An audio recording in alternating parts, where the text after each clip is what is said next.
আইসবেয়ারদের সাথে লড়াইয়ের পর জিনু এখন রেড গেট ডানজনের বস বারুকার একটি এপিক ব্যাটলে মুখোমুখি হতে যাচ্ছে, আর তার শ্যাডো আর্মি ইগ্রিস এবং নতুন শ্যাডো আয়রনকে নিয়ে এপিসোডটির অ্যাকশনের উত্তেজনা চূড়ান্ত পর্যায়ে পৌঁছেছে। হ্যালো বন্ধুরা, ওয়েলকাম টু অ্যানিমে আনলকড, এবং আজ আমরা এক্সপ্লেন করতে যাচ্ছি সোলো লেভেলিং সিজন 2 এর এপিসোড নাম্বার 2। আর এখন পর্যন্ত যদি আগের এপিসোডটি না দেখে থাকেন তাহলে এখান থেকে তা দেখে নিতে পারেন। তো চলুন আর দেরি না করে শুরু করা যাক অ্যাকশনে ভরা এই এপিসোড, যার নাম I suppose you want wear. গত পর্বটির শেষে একদিকে কিমচুলের দল ডানজন বসের মুখোমুখি হয়, যেখানে তার পুরো দলকে ডানজন বসের সোলজাররা হত্যা করে, যার ফলে কিমচুলকে নিজের প্রাণ বাঁচাতে পালাতে হয়। অপরদিকে জিনউ আইসবেয়ারদের ডেরায় ঢুকে তার শ্যাডো আর্মি ব্যবহার করে প্রত্যেকটি আইসবেয়ারকে হত্যা করে। এপিসোড 2 এর শুরুতে জিনুকে মৃত আইসবেয়ারদের সামনে দাঁড়িয়ে থাকতে দেখা যায়, আর তার সিগনেচার কমান্ড আরাইজ ব্যবহার করে সে বেয়ারগুলোর শ্যাডো এক্সট্রাক্ট করে আর তার শ্যাডো আর্মিতে আইসবেয়ারদেরও অন্তর্ভুক্ত করে। গেটের বাইরে ইউনহো সাংমিনকে জিজ্ঞেস করে যে কতক্ষণ হয়ে গেল। সাংমিন উত্তর দেয়, এখানে প্রায় 3 ঘন্টা কেটে গেছে, যার মানে ডানজনের ভেতরে প্রায় 3 দিন পেরিয়ে গেছে, তাই না? ইউনহো তারপর মন্তব্য করে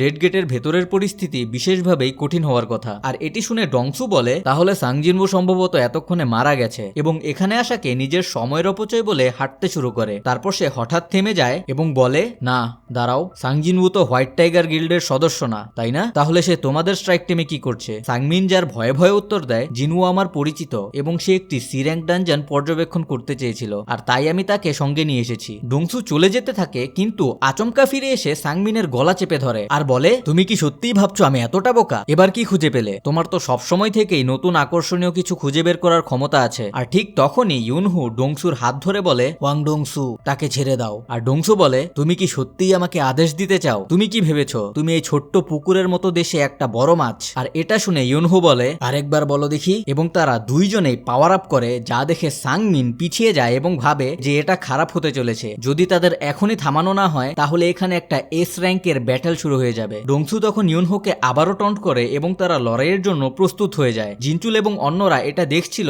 আর ইউনহু এবং ডংসু একে অপরকে ঘুষি মারতে এগোয়, যার ফলে বিশাল একটি শকওয়েভ তৈরি হয়। ডানজনের ভিতরে কিমচুলকে আইসেলফদের কাছ থেকে পালানোর পর হাঁটতে দেখা যায়, আর প্রচন্ড ঠান্ডায় কাঁপতে কাঁপতে সে নিজেকে বলে যে যদি তাদের দলের কাছে ভালো গিয়ার থাকতো তাহলে হয়তো তারা আইসেলফদের বিরুদ্ধে জিততে পারত। আর তখনই হাঁটতে হাঁটতে সে কিছুক্ষণ আগে জিনউর হাতে মারা যাওয়া আইসবেয়ারদের মৃতদেহগুলোর কাছে এসে পৌঁছায়। আর হতবাক হয়ে সে বুঝতে পারে যে কেন সে এতক্ষণ কোনো আইসবেয়ারকে দেখছিল না, কারণ তাদের সবাইকেই মেরে ফেলা হয়েছে। প্রথমে কিমচুল ভাবে যে এটা হয়তো জিনুর দলের কাজ হতে পারে, কিন্তু দ্রুতই সে সেই ধারণা ঝেড়ে ফেলে, কারণ সে বিশ্বাস করতে চায় না যে তারা এত শক্তিশালী হতে পারে। তারপর তার চিন্তা আবারও আইসেলফদের দিকে ফিরে যায় এবং সে নিজেকে বোঝায় যে তারাই হয়তো আইসবেয়ারগুলোকে মেরেছে এবং তারা আশেপাশেই আছে ভেবে সে আতঙ্কিত হয়ে পড়ে এবং আবারও দৌড়াতে শুরু করে। এদিকে গেটের বাইরে ডংসু জিনচুলের প্রশংসা করে বলে যে সে খুব একটা খারাপ নয়, কারণ জিনচুল ডংসু এবং ইউনহু দুইজনেরই ঘুষি খালি হাতে থামিয়েছিল। কিন্তু জিনচুল ডংসু এবং ইউনহুকে ধন্যবাদ জানায় যে তারা তাদের শক্তির পুরোপুরি ব্যবহার এখানে করেনি, কারণ তারা যদি তা করত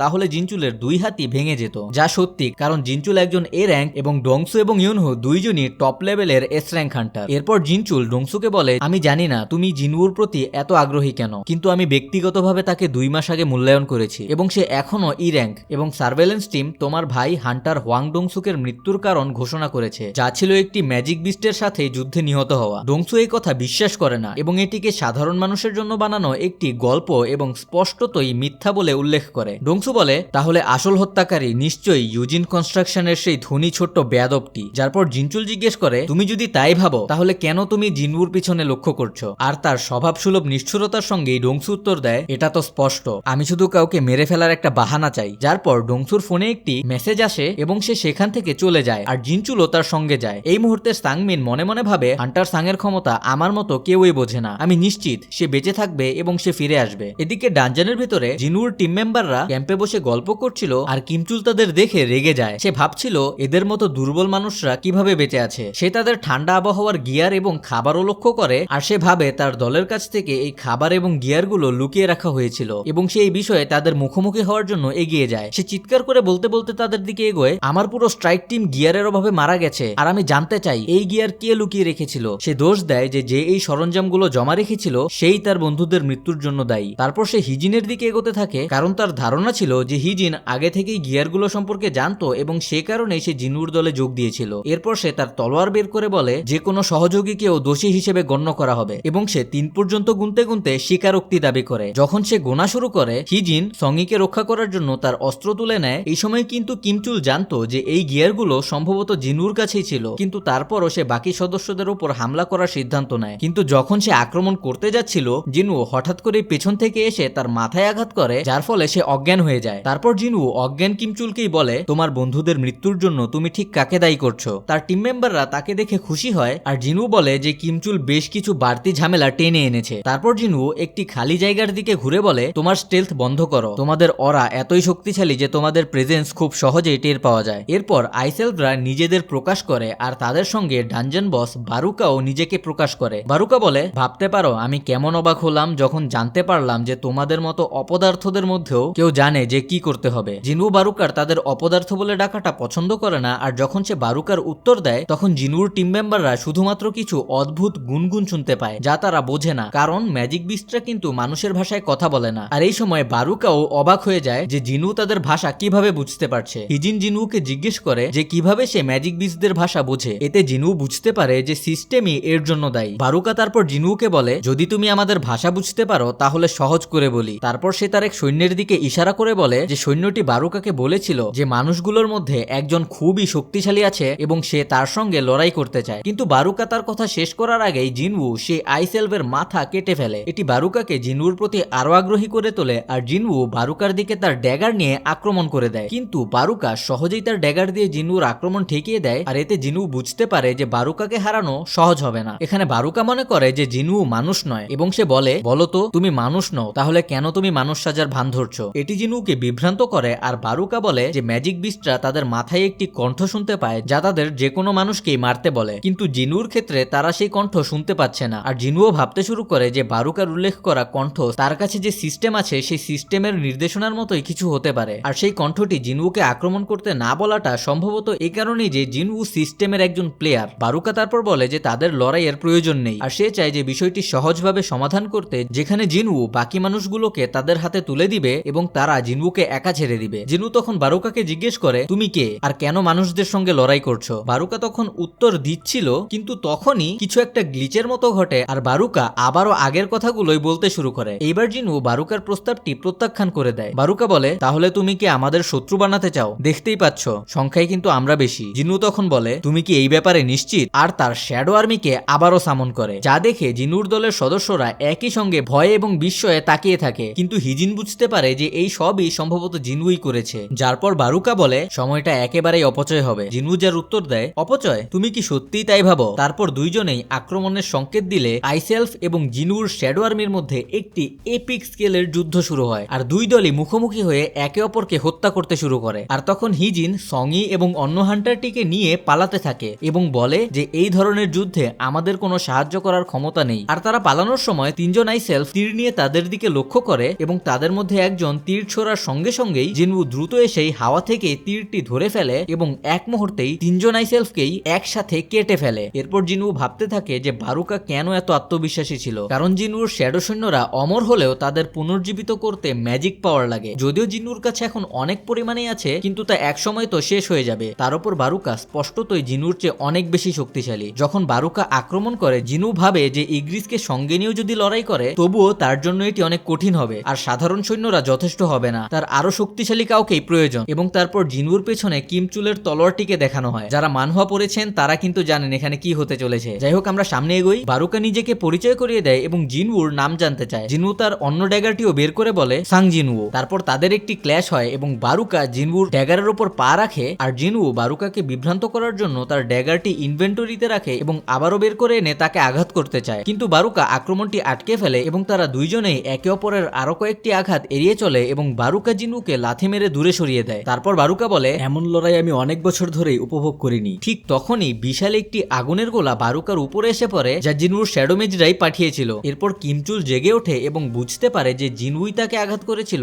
এবং রাগে সে তার তলোয়ারটি তুলে নিয়ে জিনুর দিকে এগিয়ে যায় তাকে হত্যা করতে। তখন জিনু ভাবছিল মেজদের সাহায্যে কিছুটা সময় পাওয়া গেছে, এখন শুধু। কিন্তু তার কথা শেষ হওয়ার আগেই বারুকা আগুন থেকে বেরিয়ে জিনুর দিকে তেড়ে আসে আর বলতে থাকে, তোমার সৈন্যদের এতটুকুই ক্ষমতা? তখন কিমচুলও পেছন থেকে জিনুর দিকে দৌড়ে আসে এবং বারুকা বলে, তোমার সেই মানুষেরাও তো তোমাকে ছেড়ে দিয়েছে। তারপর জিনু বরফের মধ্যে লুকিয়ে পড়ে, আর বারুকা বলে, লুকিয়ে থাকা তোমাকে রক্ষা করতে পারবে না। ঠিক তখনই বরফ থেকে বেরিয়ে আসে জিনুর নতুন শ্যাডো আয়রন। এরপর আমরা দেখি যে জিনু জিনু যখন বরফের আড়ালে লুকিয়েছিল তখন আসলে কি ঘটেছিল। আমরা দেখি যে যখন কিমচুল তার দিকে দৌড়ে আসছে, জিনু বলে, কিমচুল, আমি আগেই বুঝেছিলাম যে এটাই তোমার পরবর্তী পদক্ষেপ হবে। তারপর দেখা যায় যে আসলে ইগ্রিস বরফ ব্যবহার করে জিনুকে ঢেকে দিয়েছিল। এরপর সেই তার তলোয়ারটি দিয়ে কিমচুলকে আঘাত করে তাকে হত্যা করে তার মাস্টার জিনুকে রক্ষা করতে। আর তখন এটিও বোঝা যায় যে জিনু আগে থেকেই পরিকল্পনা করেছিল যে সে কিমচুলকে কোনো না কোনো ভাবে বারুকার বিরুদ্ধে ব্যবহার করবে, কারণ কিমচুল ছিল একটি ট্যাঙ্ক। এবং যখন কিমচুল মারা যায়, জিনু কিমচুলের শ্যাডোকে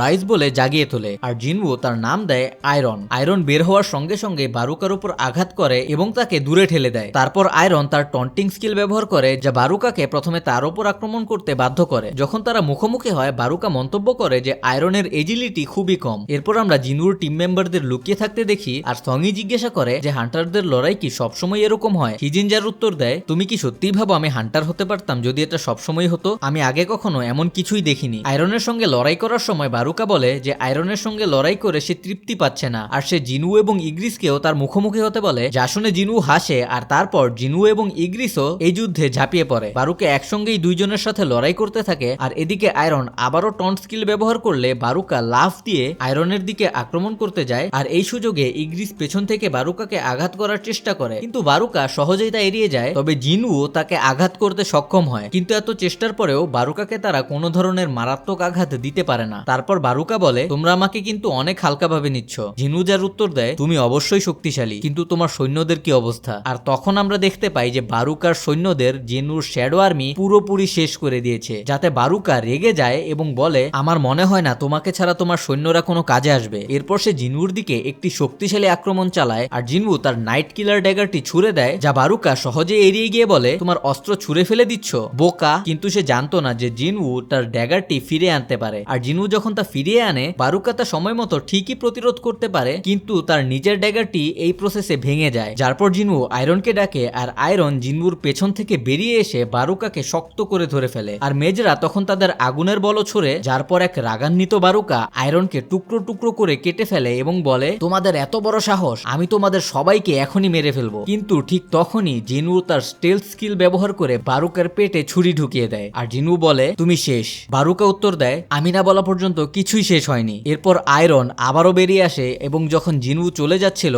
তখন আয়রন তার ব্যাটেল এক্সটি দিয়ে বারুকাকে একটি মাত্র আঘাত করে, আর বারুকা সেখানেই মারা যায়। আর জিনু বলে, আমি বলেছিলাম তুমি শেষ। তারপরে জিনু চমকে ওঠে, কারণ আয়রন বারুকার মৃতদেহকে বারবার আঘাত করছিল, আর জিনু তার দিকে ঘুরে তাকে থামতে বলে। তারপর সে চলে যায়, আর মনে মনে ভাবতে থাকে যে আয়রন হয়তো তার জন্য একটি সমস্যা হয়ে দাঁড়াবে। ইগ্রিসও তখন আয়রনের কাছ থেকে দূরে সরে যায়, কিন্তু আয়রন যখন মেজদের দিকে তাকায় তখন তারা ভয় পায় এবং আয়রনের সঙ্গে সেলিব্রেট করতে শুরু করে। এরপর জিনু তার টিমের কাছে ফেরত গিয়ে জানায় যে এটা শেষ হয়ে গেছে এবং তারা এখন বাড়ি যেতে পারবে। যার পর গেটটিও দেখা যায়, আর জিনু বারুকার মৃতদেহের দিকে তাকিয়ে বলে, তার আগে এদিকে গেটের বাইরে সাংমিন ইউনহোকে বলে যে ডানজানে 1 সপ্তাহ পার হয়ে গেছে, এবং যেহেতু সাংমিন এবং তার দল এখানে স্ট্যান্ড বাই আছে, ইউনহো বাড়ি ফিরে যেতে পারে। কিন্তু ইউনহো তা করতে অস্বীকার করে, কারণ তার গিল্ডের সদস্যরা এখনো ভেতরে আটকা ছিল এবং সে সকাল পর্যন্ত অপেক্ষা করতে চায়। তারপরে গেটটি নীল হয়ে যায় এবং ইউনহো খুশি হয়ে ভাবে যে এটা কিমচুল ছাড়া আর কেউ করতে পারবে না। কিন্তু প্রথমে বের হয়ে আসে হিজিন এবং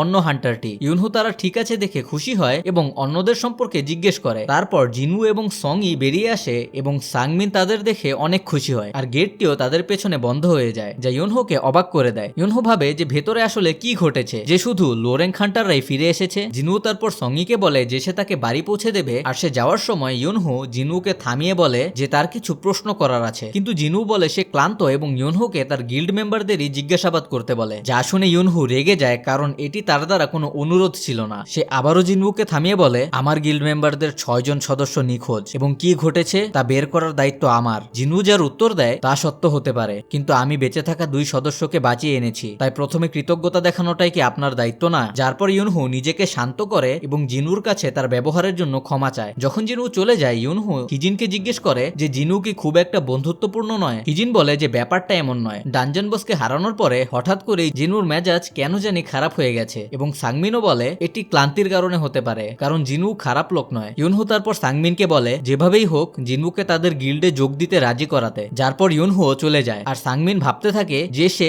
সবসময় থেকেই ঠিক ছিল। তারপর জিনু সঙ্গীকে বাড়ি পৌঁছে দেয় এবং এইবার সঙ্গী তাকে মিস্টার না বলে সরাসরি জিনু বলে ডাকে, যা জিনুকে একটু অবাক করে। তারপর সঙ্গী বলে যে আগামী আগামীকাল বা পরে যে কোনো সময় তারা যখন কোনো রেডে যাবে সে জিনুর উপর নির্ভর করবে। তারপর আমরা জানতে পারি যে কেন জিনুর মেজাজ এখন খারাপ ছিল। ডানজনের ভেতরে জিনু বারুকার শ্যাডোটি এক্সট্রাক্ট করার চেষ্টা করেছিল, কিন্তু 3বার চেষ্টা করার পরও সে তা বের করতে পারেনি। আর যেহেতু 3বারের পর জিনুকে সিস্টেম আর কোনো সুযোগ দেয় না, তাই সে শুধুমাত্র বারুকার ড্যাগারটি নিয়েই ফিরে এসেছিল, কারণ বারুকা জিনুর তুলনায় অনেক হাই লেভেলের ছিল। আর এটা সত্যি যে কিমচুল আর কিমচুলের শ্যাডো আয়রন দুইজনই বোকা হলেও এই ফাইটটি বর্তমান লেভেলে জিনু ইগ্রিসকে নিয়েও জিততে পারতো না। তারপর দেখা যায় বাড়িতে এসে জিনু আয়নার সামনে দাঁড়িয়ে কিমচুলের কথাই ভাবতে থাকে যে এটি তৃতীয়বারের মতো ছিল যে জিনু কোনো মানুষকে হত্যা করেছিল। সকালে জিনুর বাড়ির সামনে জিনহো হাজির হয় নতুন এক সেট আর্মার পরে। জিনু আর্মারটি সম্পর্কে জিজ্ঞেস করে যে জিনহো কি এটাই পরে থাকবে নাকি, আর জিনহো বলে যে সে এই রেডে এটি পরে থাকবে। তারপর যাওয়ার আগে জিনু বলে যে তাদের পথে একজনকে নিতে হবে। এরপর তারা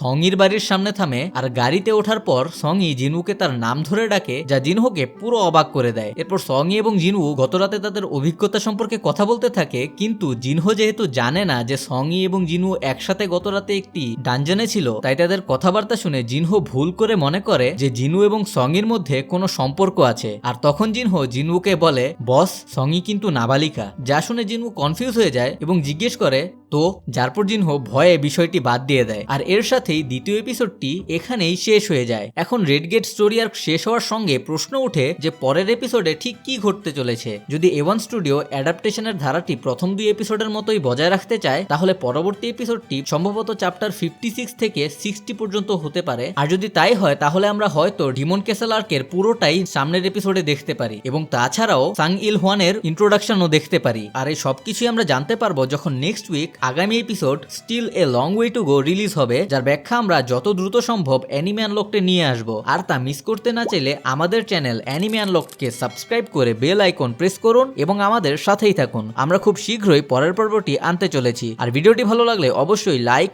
কমেন্ট আর শেয়ার করতে ভুলবেন না, এটি আমাদের অনেক হেল্প করবে। আর সামনে কোন অ্যানিমে এক্সপ্লেনেশন দেখতে চান তাও আমাদের কমেন্ট করে অবশ্যই জানাবেন। আমি আমার সাধ্যমতো তা অবশ্যই আনার চেষ্টা করব। তো আজ এই পর্যন্তই, দেখা হচ্ছে পরের ভিডিওতে।